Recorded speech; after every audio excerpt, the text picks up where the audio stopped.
প্রত্যেকটা বাঙালি হচ্ছে এক একজন বীর যোদ্ধা, যা আপনাদের ভারতীয় এক একজনের সাথেও পারবে না ইনশাল্লাহ।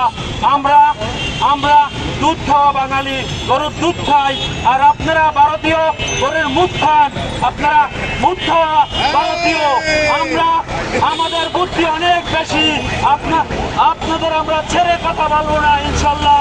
আমাদের ইমানের জোর আপনাদের পরমাণু বোমার চেয়েও ভয়াবহ। আমাদের ইমানের জোর কখনো মাটিতে লুটে পড়ে না। আমরা শহীদ হওয়ার পরেও আমাদের রক্ত কথা বলে। আমাদের জন্ম থেকে প্রত্যেক প্রজন্ম আমাদের স্বাধীনতাকামী। আমরা একটি শান্তিপ্রিয় বাঙালি জাতি।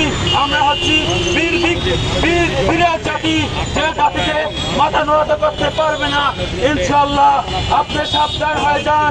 এটা ভাববেন না যে ভারতের কোনো একটি অঙ্গরাজ্য, এটা একটি সাধারণ সার্বভৌমত্ব, যা আপনি ইতিপূর্বে ভারত কিন্তু ঘোষণা করেছিল, আমাদের স্বাধীনতা মেনে নিয়েছিল, ভুটান মেনে নিয়েছিল, পৃথিবীর বিভিন্ন দেশ আমাদের স্বাধীনতা স্বীকৃতি দিয়েছিলেন।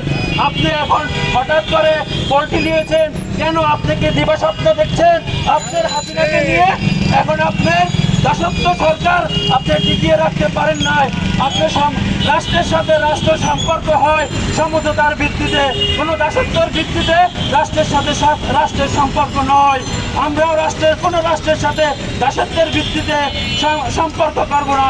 আপনারা যদি আসেন সমঝোতার ভিত্তিতে সম্পর্ক গঠন, নয়তো কোনো ধরনের ষড়যন্ত্র আমরা মেনে নেব না।